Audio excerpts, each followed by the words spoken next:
Who really owns your peace, you or the person who wounded you? Pause with that. There's likely a name that just surfaced in your mind, uninvited, someone whose betrayal still stings, even if you've buried it beneath years of distraction. And here's the uncomfortable truth. If that pain still has a grip on your heart, they might still be holding the reins.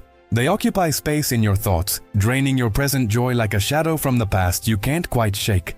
This is what unforgiveness does. It's a quiet jailer, and most of us don't even realize we're locked inside. Tonight I want to explore something that sounds like a contradiction.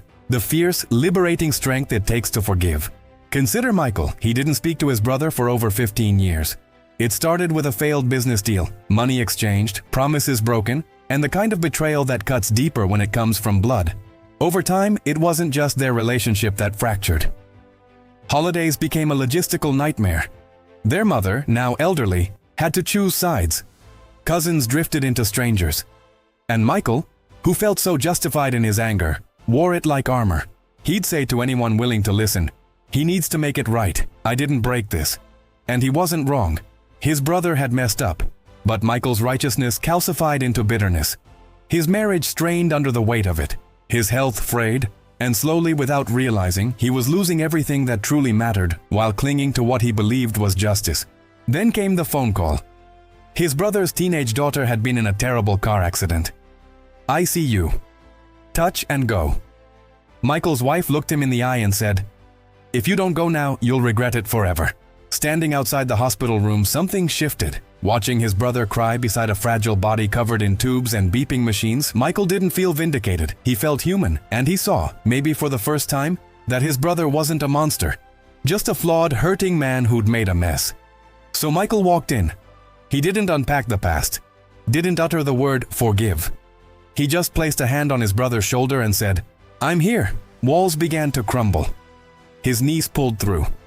And what seemed long dead, a brotherhood, took its first breath in over a decade. Forgiveness, Michael told me later, wasn't surrender.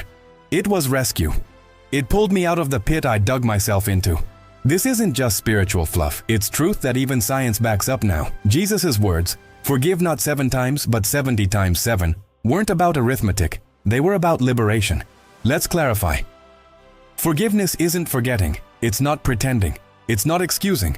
And it's definitely not reconciliation with someone who remains dangerous. Forgiveness isn't a warm feeling that descends like mist. It's a cold, hard choice, sometimes daily, to let go of what someone owes you because carrying it is crushing you. Lisa knows this. Her teenage son was killed by a drunk driver, a 22-year-old kid who stumbled behind the wheel after a party. He lived. Her son didn't. At the trial, Lisa was a storm of rage. The driver was sentenced to prison, but Lisa found no peace. 2 years passed, and grief turned corrosive. Her marriage cracked. Her daughter pulled away. She lost her job. Though he was behind bars, she was the one truly imprisoned. And then she made a decision no one expected. She signed up for a victim offender dialogue program. She went to see him. That first meeting was raw. She screamed, she cried, he wept. It meant nothing to her. But she went back again. And again. Over a year of monthly visits, something changed. Not him, her. She saw him for who he was, a broken person who had made a horrific choice, one that wrecked not just her life, but his own. "I forgave him," Lisa says now, "because I wanted to live. Not just exist. Not just ache, but live." Now she speaks at schools about the risks of drunk driving. Sometimes he joins via video. Her son is still gone. That pain remains, but it no longer defines her.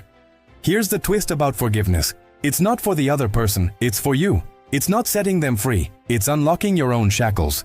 But how do we do it? How do we choose forgiveness when justice screams louder, when pain coils around our memory like barbed wire? First, name what happened. Don't sugarcoat it. Real forgiveness can't be built on denial. Second, feel it all. The fury, the sorrow, the numbness. But don't let it take the wheel. Third, separate the person from their actions. It doesn't excuse, it doesn't forget. But it helps. Hurt people hurt people. Understanding that might just be the crack where empathy slips in. And finally, boundaries. You can forgive and still walk away. Forgiveness isn't an invitation to be hurt again. It's the refusal to let someone's past control your future. Jesus' words from the cross, "Father, forgive them," weren't soft. They were defiant. In the face of cruelty, he chose love. And that choice still echoes. We live in a world where holding grudges is fashionable, where outrage wins likes and grace feels radical. But neuroscience tells us what Jesus already knew. Unforgiveness is toxic. It eats us from the inside. Stress hormones surge when we replay the wrong. Our bodies relive the trauma. We pay the price, emotionally, physically, spiritually. So maybe it's time, not for reconciliation, not for trust, but for freedom. Who do you need to forgive? Whose name still holds power over your peace? Say their name, write it down, whisper it to the wind, and decide, not because they deserve release, but because you do. I choose to let go. I choose peace. I choose life. You won't feel it at first. That's okay. Forgiveness isn't a one-time act. It's a daily rebellion against bitterness. But every time you choose it, you step closer to becoming the person you were meant to be. Free, whole, unshackled, and that, more than justice, more than vengeance, is worth fighting for.